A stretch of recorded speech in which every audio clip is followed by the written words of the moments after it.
Year के बच्चों, मैं डॉक्टर सुमन सिंह आज फिर संसाधन भूगोल के विकास के ऊपर चर्चा करेंगे। आज फिर से हम इसी विषय पर बात करेंगे। मैं इसका ये सेकंड वीडियो डाल रही हूँ। अमेरिकी विद्वान जॉर्ज पार्किंस मार्श द्वारा लिखित पुस्तक मैन एंड नेचर, मानव और प्रकृति 1871 में जो पब्लिश हुई थी, उसमें मनुष्य द्वारा प्राकृतिक संसाधनों के अंधाधुंध शोषण से उत्पन्न पर्यावरण अवनयन की ओर ध्यान आकर्षित किया गया था, किंतु उस समय पर विशेष ध्यान अन्य भूगोलवेत्ताओं ने नहीं दिया, क्योंकि जो पर्यावरण अवनयन की बात थी वो किसी को लगी ही नहीं कि हमारे बहुत ज़्यादा विकास करने से या तकनीकी विकास जिसमें हम उद्योग लगा रहे हैं, हम पानी में अपने उद्योगों का वेस्ट छोड़ रहे हैं, इस तरह से कोई प्राकृतिक ह्रास हो रहा है, ये भूगोलवेत्ताओं को पहले नहीं पता लगा। लेकिन अधिकांश अमेरिकी भूगोलवेत्ता जो थे वो विभिन्न प्रकार के प्राकृतिक संसाधनों जैसे मिट्टी, खनिज, वन, जल आदि के वितरण और स्थानिक अंतर संबंधों के अध्ययन में ही लगे रहे। कोई भी पर्यावरण का जो विनाश हो रहा था उसके बारे में कार्य नहीं कर रहा था। अमेरिका में विविध संसाधनों के वितरण का उपयोग का अध्ययन आर्थिक भूगोल के अंतर्गत किया जा रहा था। 19वीं शताब्दी के अंत तक संसाधनों का सर्वेक्षण, आकलन अमेरिकी आर्थिक भूगोलवेत्ताओं के अध्ययन का मुख्य पक्ष था। यानी सभी लोग केवल और केवल संसाधन जो उपलब्ध थे उनका मानव के विकास में किस तरह से योगदान है और उनका अधिक से अधिक उपयोग करके मानव कितना अधिक आर्थिक आधार पर सुदृढ़ हो सकता है, इसी की बात भूगोलवेत्ता करते रहे।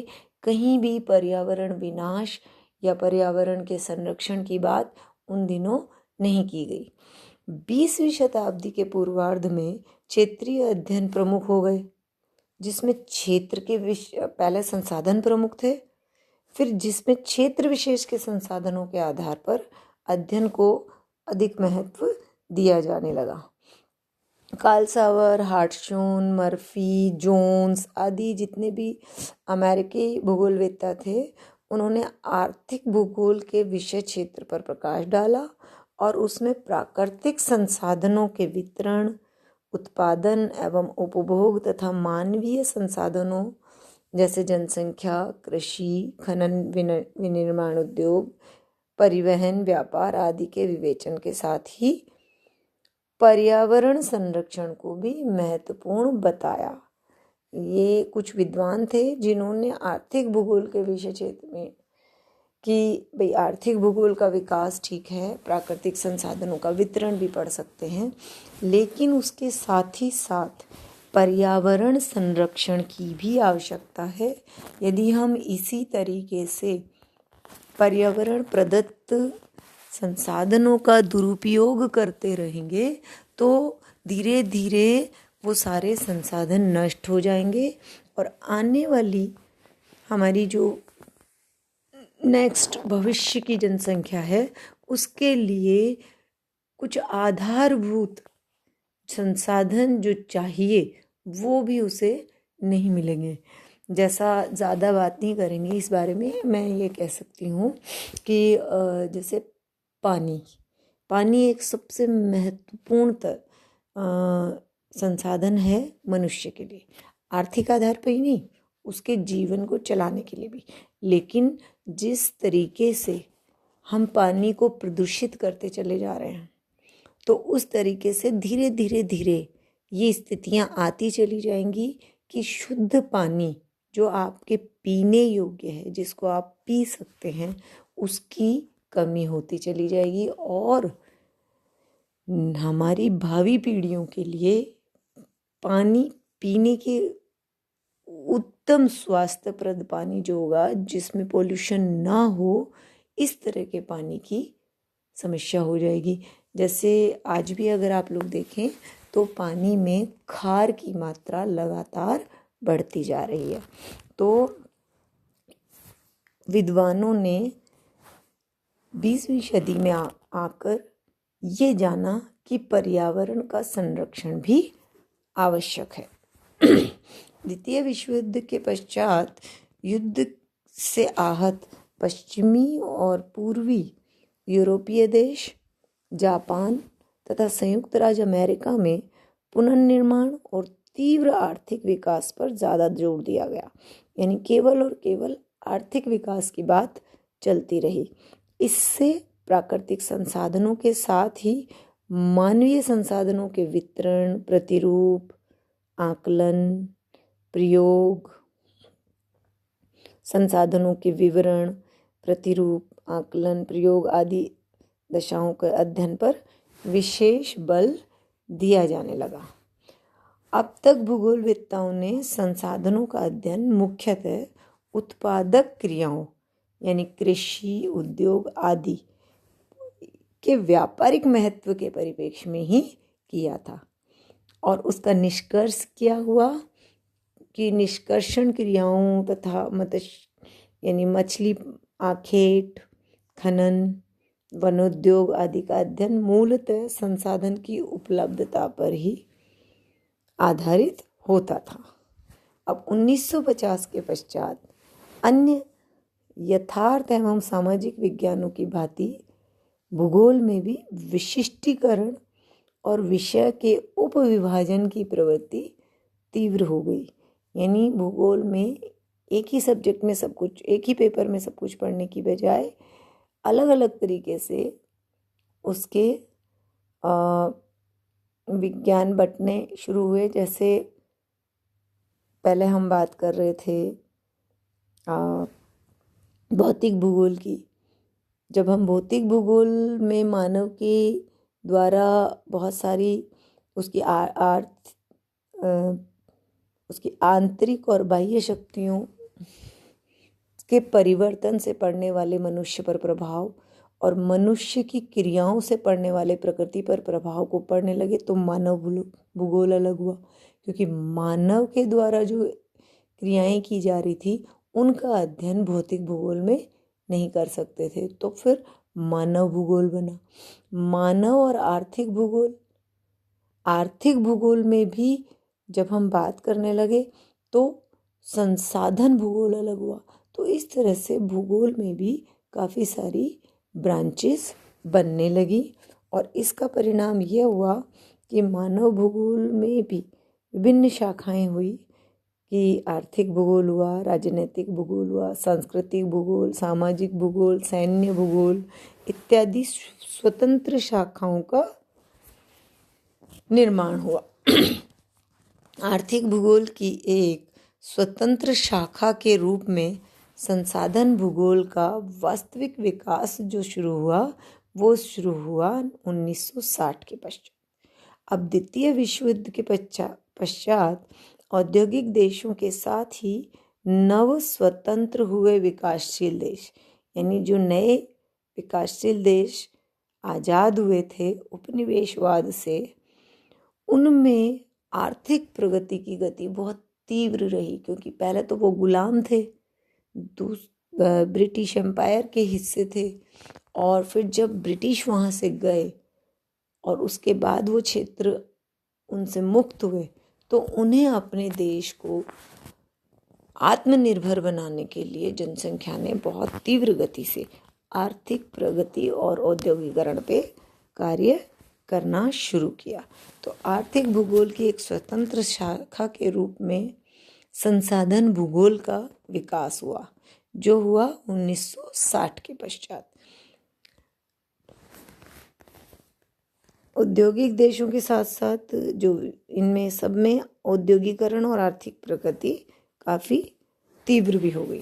अब औद्योगिक कच्चे मालों की तीव्र वृद्धि होने से संसाधनों का बहुत ज़्यादा विदोहन होने लगा, क्योंकि जैसे ही ज़्यादा विकास की स्थिति आई तो विकास कैसे होगा? संसाधनों के उपयोग से।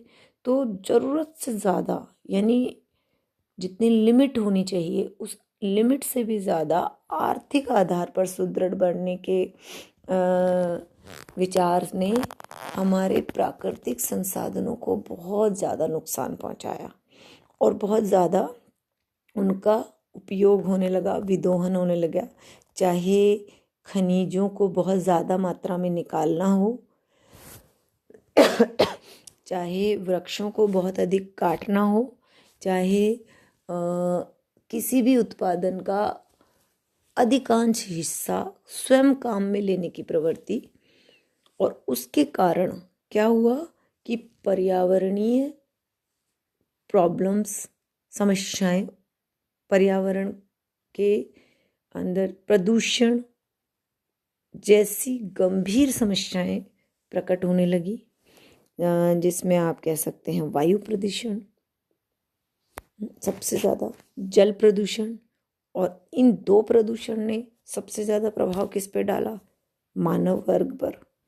तो 1972 में क्लब ऑफ रोम ने विकास की सीमाएं यानी लिमिट्स ऑफ ग्रोथ की एक लिमिट होनी चाहिए, एक सीमा होनी चाहिए विकास की भी, शीर्षक के नाम से एक विस्तृत रिपोर्ट लिखी, प्रकाशित की, जिसमें पर्यावरण का जो नुकसान हो रहा था, अवनयन हो रहा था, उस पर चिंता जताई गई।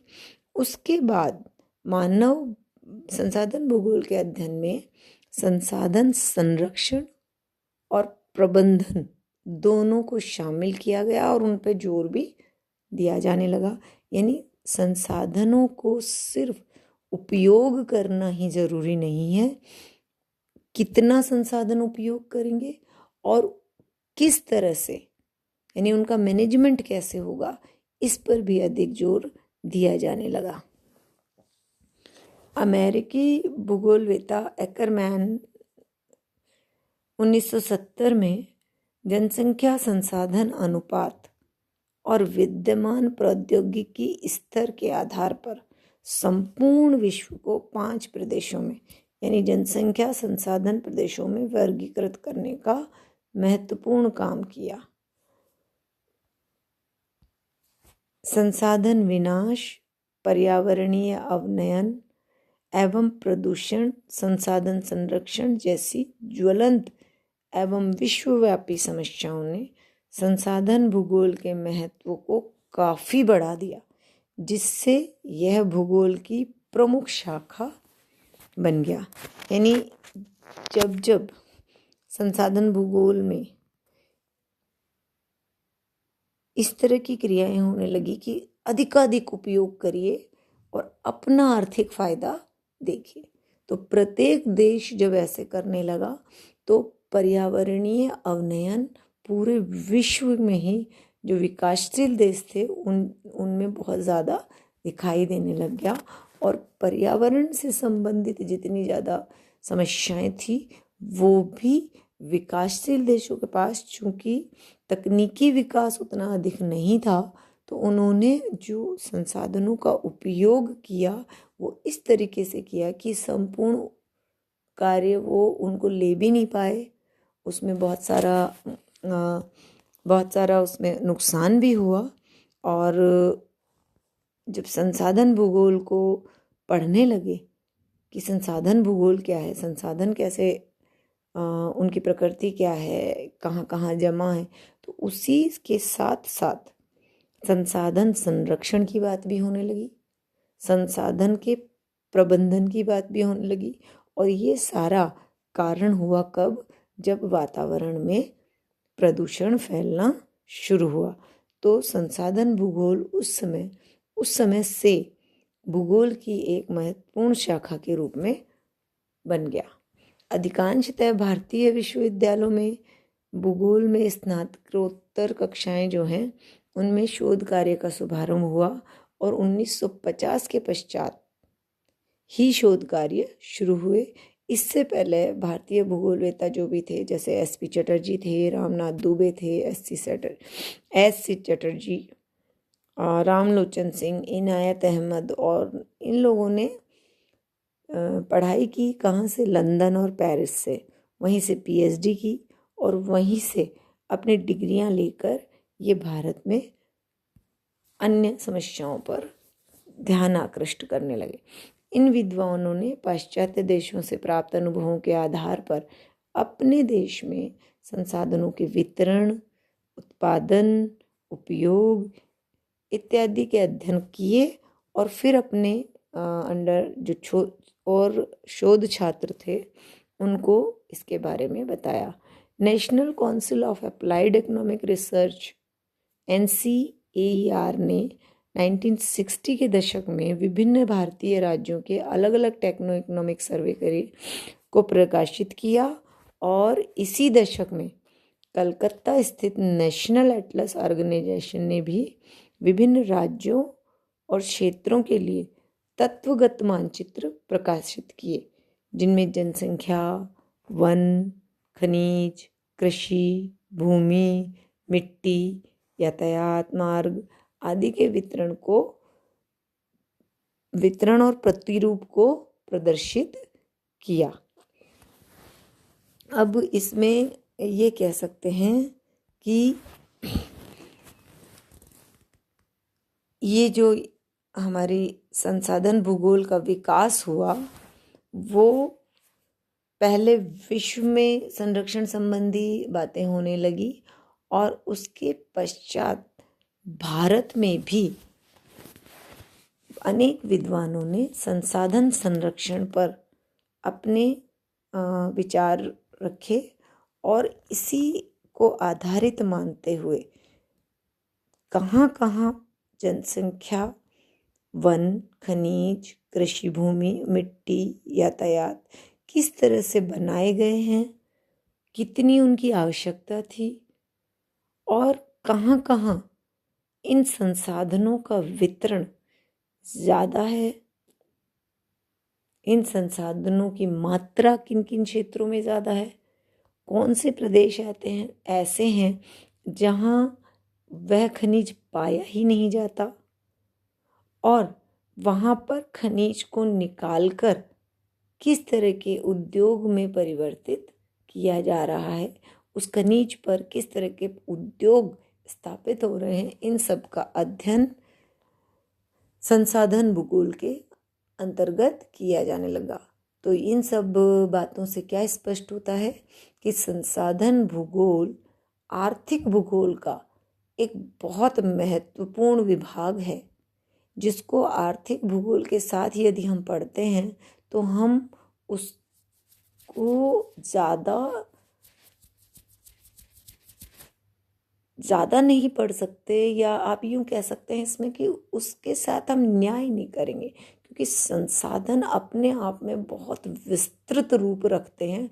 संसाधन यहाँ कौन से हो रहे हैं कि न केवल खनिज, जनसंख्या भी एक संसाधन है, तो मानव जनसंख्या के बारे में पढ़ना ही एक अलग जनसंख्या भूगोल ब्रांच भी बनी बाद में। तो संसाधन हमारे देश के लिए, विश्व के लिए संसाधन एक धुरी है, विकास की धुरी संसाधनों पे टिकी हुई है। और जब संसाधनों का विकास, संसाधनों का उपयोग संरक्षण के आधार पर किया जाए तो आने वाले भविष्य में भी हम संसाधन उपलब्ध करवा सकेंगे आने वाली पीढ़ी को। तो इस तरह से संसाधन भूगोल का विकास हुआ। संसाधन भूगोल को भी अलग ब्रांच के रूप में पढ़ा जाने लगा, क्योंकि वहाँ संसाधनों के उपयोग के साथ साथ संरक्षण और प्रबंधन दोनों को पढ़ा जाने लगा। तो ये आपका संसाधन भूगोल के विकास के 2 वीडियो समाप्त होते हैं। और आप लोग इन दोनों को सुनकर यदि आपको लगे कि कुछ प्रॉब्लम है और हमारे कुछ समझ में नहीं आया, तो आप लोग मुझसे व्हाट्सएप पे बात कर सकते हैं, मेरे फ़ोन नंबर वहाँ पर हैं। बाकी आपको मैंने पूरे अपने नोट्स प्रोवाइड करवाए हैं, आप लोग इन्हें देखिए और कोई प्रॉब्लम हो तो मुझसे बात कीजिए। धन्यवाद।